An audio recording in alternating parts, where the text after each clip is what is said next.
भयंकर शरीर वाले करोड़ों योद्धा यत्न करके बड़े सावधानी से नगर की चारों दिशाओं में सब ओर से रखवाली करते हैं। कहीं दुष्ट राक्षस भैंसों, मनुष्यों, गायों, गधों और बकरों को खा रहे हैं। तुलसीदास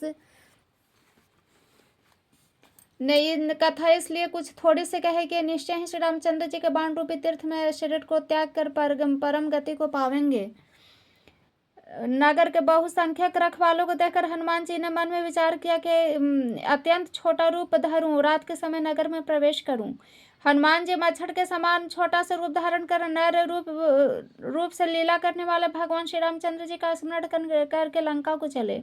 लंका के द्वार पर लंकिनी नाम की एक राक्षसी रहती थी। वह बोली, मेरा निरादर करके कहाँ चला जा रहा है?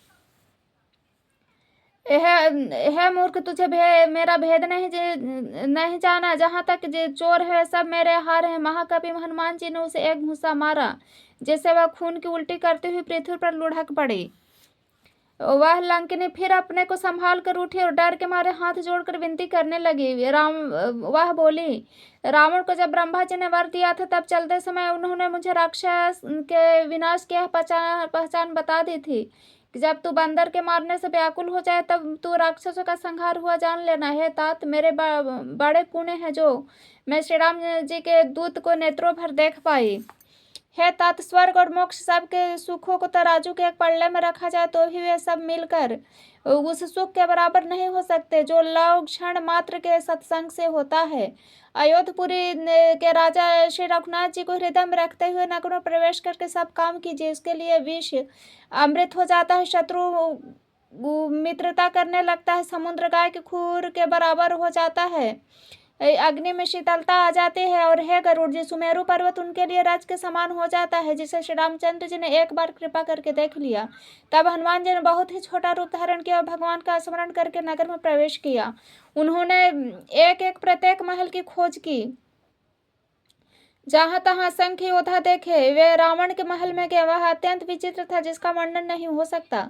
हनुमान जी ने उस रावण को शयन किए देखा परंतु महल में जानकी जी नहीं दिखी। फिर एक सुंदर महल दिखाई दी, वहां भगवान का एक अलग मंदिर बना हुआ था। वह महल श्री राम जी के आयुध के चिन्हों से अंकित था, उनकी शोभा वर्णन नहीं किया जा सकता।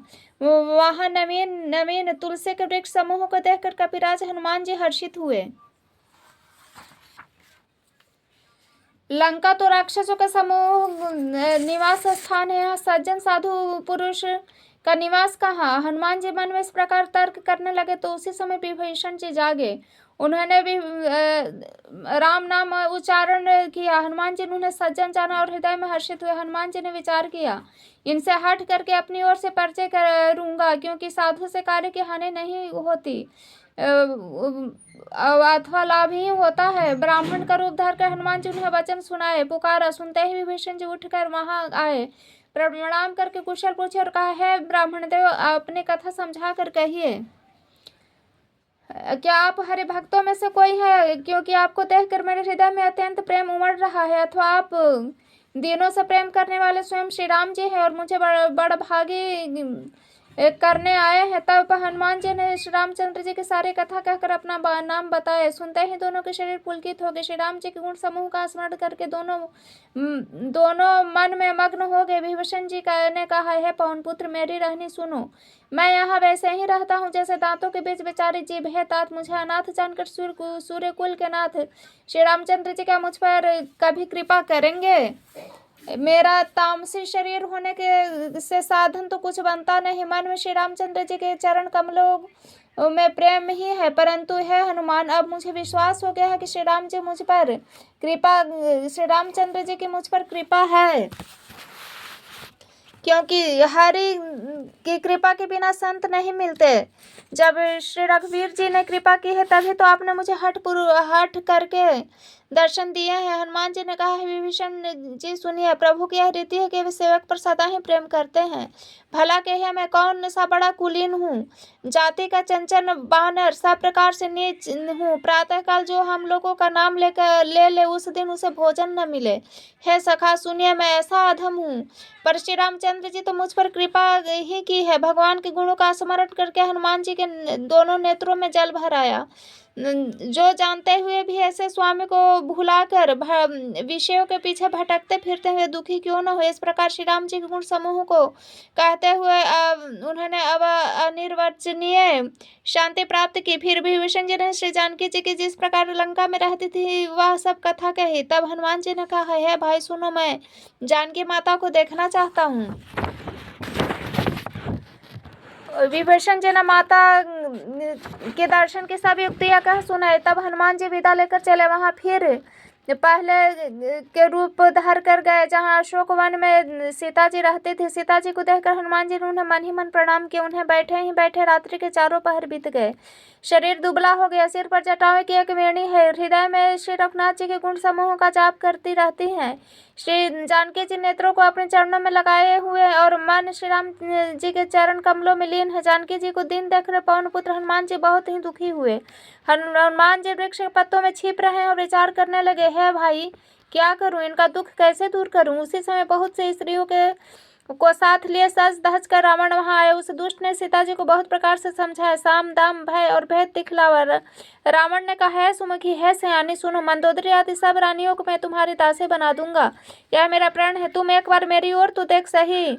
अपने परम स्नेही कुशलाधीश श्री रामचंद्र जी का स्मरण करके जानकी जी तिनके की आड़ में कहने लगी, है दशमुख सुन, जुगनों के प्रकाश से कभी कमलिनी खिल सकती है। जानकी जी फिर कहती हैं, तू अपने लिए भी ऐसा ही समझ ले रे दुष्ट, तुझे श्री रघुवीर के बाण की खबर नहीं। अपने को जुगनों के समान, श्री रामचंद्र जी को सूर्य के समान सुनकर, सीता जी के कठोर वचनों को सुनकर रावण तलवार निकालकर बड़े गुस्से में आकर बोला, सीता तूने मेरा अपमान किया, मैं तेरा सिर इस कठोर कृपाण से काट डालूंगा। नहीं तो अब भी जल्दी मेरी बात मान ले, है सुमुखी, नहीं तो जीवन से हाथ धोना पड़ेगा। सीता जी ने कहा, है दशग्रीव, प्रभु की भुजा तो श्याम कमल के माला के समान सुंदर और हाथी सूंड के समान पुष्ट तथा विशाल है। या तो वह भुजा ही मेरे कंठ में पड़ेगी या तेरी भयानक तलवार ही। रे शठ सुन, यही मेरा सच्चा प्राण है। सीता जी कहती है चंद्रहास, श्री रघुनाथ जी के विरह की अग्नि से उत्पन्न मेरी बड़ी भारी जलन को तू दूर कर ले। है तलवार, तू शीतल तीव्र और श्रेष्ठ धारा बहाती है, अर्थात तेरी धारा ठंडी और तेज है, तू मेरे दुख को बोझ को हर ले। सीता जी के वचन सुनते ही वह मारने दौड़ा। तब मैं दानव की पुत्री मंदोदरी ने नीति कहकर उसे समझाया। तब रावण ने सब राक्षसियों को बुलाकर कहा कि जाकर सीता को बहुत प्रकार से भय दिखलाओ। यदि महीने भर में यह कहा न माने तो मैं इसे तलवार निकाल कर मार डालूंगा। यो कहकर रावण अब चला गया। यहाँ राक्षसियों के समूह बहुत से बुरे रूप धार कर सीता जी को भय दिखलाने लगे। उनमें एक त्रिजटा नामक राक्षसी थी। उसके श्री रामचंद्र जी के चरणों में प्रीति थी। वह विवेक और ज्ञान में निपुण थी। उन्होंने सबको बुलाकर अपने स्वप्न सुनाए और कहा, सीता जी की सेवा करके अपना कल्याण कर लो। स्वप्न में मैंने देखा कि एक बंदर ने लंका जला दी, राक्षसों की सेना मार डाली गई। रावण नंगा है, गधे पर सवार, उसके सिर मुड़े हुए हैं, 20 भुजाएं कटी हुई हैं। इस प्रकार वह दक्षिण दिशा की ओर जा रहे, मानो लंका विभीषण ने पाई है। नगर में श्री रामचंद्र जी के दुहाई फिर गए। तब प्रभु सीता जी को बुला भेजा। मैं पुकार कर कहती हूँ कि यह स्वप्न 4 दिनों ही यानी कुछ दिनों के बाद सत्य होकर रहेगा। उसके वचन सुनकर सब राक्षसियाँ डर गई और जानकी जी के चरणों में गिर पड़ी। तब इसके बाद वे सब जहाँ तहाँ चली गई। सीता जी मन में सोच करने लगी कि 1 महीना बीत जाने पर नीचे राक्षस मुझे मार डालेगा। सीता जी हाथ जोड़कर त्रिजटा से बोली, है माता, तू मेरी विपत्ति की संगनी है, जल्दी कोई उपाय कर जिससे मैं शरीर को छोड़ सकूं। विरह असह्य हो गया है, अब यह सहा नहीं जाता। काठ लाकर चिता बनाकर सजा दे, है माता, फिर उसमें आग लगा दे। है सयानी, तू मेरी प्रीति को सत्य कर दे। रावण की शूल के समान दुख देने वाली वाणी कानों से कौन सुने। सीता जी के वचन सुनकर त्रिजटा ने चरण पकड़कर उन्हें समझाया और प्रभु का प्रताप, बल और सुयश सुनाया। उन्होंने कहा, है सुकुमारी सुनो, रात्रि के समय आग नहीं मिलेगी। ऐसा कहकर वह अपने घर चली गई। सीता जी मन ही मन कहने लगी, क्या करूं, विधाता ही विपरीत हो गया है। न आग मिलेगी न पीड़ा मिटेगी। आकाश में अंगारे प्रकट दिखाई दे रहे हैं पर पृथ्वी पर एक भी तारा नहीं आता। चंद्रमा अग्नि में है किंतु वह भी मानो वो हतभागिनी जानकर आग नहीं बरसाता है। अशोक वृक्ष, मेरी विनती सुन, मेरा शोक हर ले, अपना अशोक नाम सत्य कर। तेरे नए नए कोमल पत्ते अग्नि के समान है, अग्नि दे। विरह रोग का अंत मत कर, अर्थात विरह रोग को बढ़ाकर सीमा तक न पहुंचा। सीता जी को विरह से परम व्याकुल देखकर वह क्षण हनुमान जी को कल्प के समान बीता। तब हनुमान जी ने हृदय में विचार कर सीता जी के सामने अंगूठी डाल दी, मानो अशोक ने अंगारा दे दिया हो। यह समझकर सीता जी ने हर्षित होकर उठकर उसे हाथ में ले लिया। तब उन्होंने राम नाम से अंकित अत्यंत सुंदर एवं मनोहर अंगूठी देखी। अंगूठी को पहचान कर सीता जी ने आश्चर्यचकित होकर उसे देखने लगे। हर्ष तथा विषाद से हृदय में अकुला उठी। वे सोचने लगे, श्री रघुनाथ जी तो सर्वथा अजेय हैं, उन्हें कौन जीत सकता है, और माया से ऐसी अंगूठी बनाई नहीं जा सकती। सीता जी मन में अनेक प्रकार के विचार कर रही थी। उसी समय हनुमान जी ने मधुर वचन बोले। वे श्री रामचंद्र जी के गुणों का वर्णन करने लगे, जिनके सुनते ही सीता जी के दुख भाग गया। वे कान और मन लगाकर उन्हें सुनने लगी। श्री हनुमान जी ने आधे से लेकर सारी कथा कह सुनाई। सीता जी बोले, जिसने कानों के लिए अमृत रूप यह कथा कही वह है भाई प्रकट क्यों नहीं होता। तब हनुमान जी ने ये पास चले। उन्हें देखकर सीता जी फिर कर मुख फेर कर बैठ गई। उनके मन में आश्चर्य हुआ। हनुमान जी ने कहा, हे माता जानकी, मैं श्री राम जी का दूत हूँ, करुणा निधान की सच्ची शपथ करता हूँ। हे माता, यह अंगूठी मैं ही लाया हूँ। श्री राम जी ने मुझे आपके लिए सही दाने निशानी पहचान दी है। सीता जी ने कहा, नर और वानर का संग कैसे हो सकता है। तब हनुमान जी ने संग हुआ वह सब कथा कही। हनुमान जी के प्रेम में युक्त वचन सुनकर सीता जी के मन में विश्वास उत्पन्न हो गया। उन्होंने जान लिया कि यह मन वचन कर्म से कृपा सागर श्री रघुनाथ जी का दास है। भगवान का जानकर अत्यंत प्रीति गाढ़ी होगी। नेत्रों में जल भर आए, शरीर अत्यंत पुलकित हो गए। सीता जी ने कहा, हे तात हनुमान, वीरा सागर में डूबती हुई मुझको तू जहाज हुए, मैं बलिहारी जाती हूँ। अब छोटे भाई लक्ष्मण जी सहित खर के शत्रु सुखधाम प्रभु का कुशल मंगल कहो। श्री रघुनाथ जी तो कोमल हृदय है, कृपालु है, फिर है हनुमान, उन्होंने किस कारण से निष्ठुरता धारण कर ली है। सेवक को सुख देना ही उनके स्वाभाविक बान है, तो वे रघुनाथ जी क्या कभी मेरी भी याद करते हैं। हे तात, क्या कभी उनके कोमल सांवले अंग को देखकर मेरे नेत्र शीतल होंगे। मुंह से वचन नहीं निकलता, नेत्रों में विरह के आंसू का जल भर आया। बड़े दुख से वे बोली, हा नाथ, आपने मुझे बिल्कुल ही भुला दिया। सीता जी को विरह से परम व्याकुल देखकर हनुमान जी ने कोमल और विनीत स्वर बोले, हे माता, सुंदर कृपा के धाम प्रभु भाई लक्ष्मण सहित कुशल से हैं, परंतु आपके दुख से दुखी हैं। माता, मन में ग्लानि न मानिए। श्री रामचंद्र जी के हृदय में आपसे दूना प्रेम है। हे माता, आप धीरज धर कर श्री रघुनाथ जी का संदेश सुनिए। ऐसा कहकर हनुमान जी ने प्रेम से गदगद होकर उनके नेत्रों में जल भर आया। हनुमान जी बोले, श्री रामचंद्र जी ने कहा, हे सीते, तुम्हारे वियोग में मेरे लिए सब पदार्थ प्रतिकूल हो गए हैं।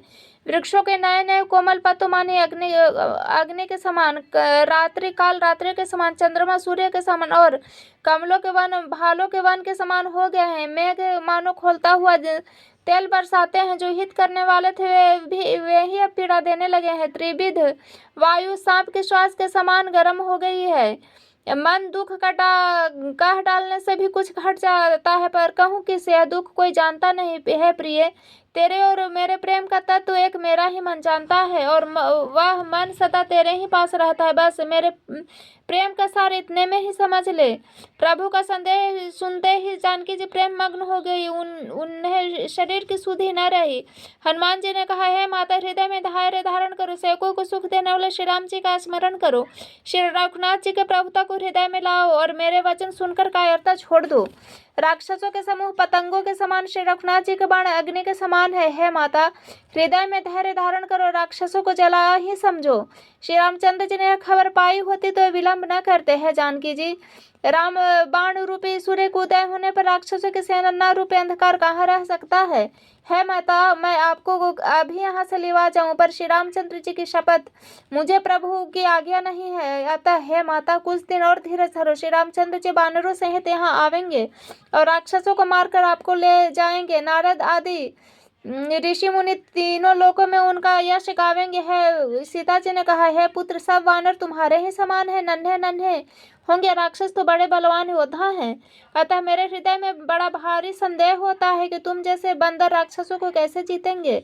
यह सुनकर हनुमान जी ने अपना शरीर प्रकट किया। सोने के पर्वत सुमेरु के आकार का अत्यंत विशाल शरीर था। युद्ध में शत्रुओं के हृदय में भय उत्पन्न करने वाला अत्यंत बलवान और वीर था। तब उन्हें देखकर सीता जी के मन में विश्वास हुआ। हनुमान जी ने फिर छोटा रूप धारण कर लिया।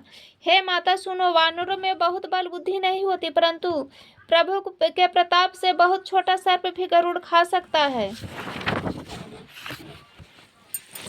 भक्ति प्रताप तेज और बल से सनी हुए हनुमान जी की वाणी सुनकर सीता जी के मन में संतोष हुआ। उन्होंने श्री राम जी के प्रिय जानकर हनुमान जी को आशीर्वाद दिया कि हे तात, तुम बल और शील के निधान हो।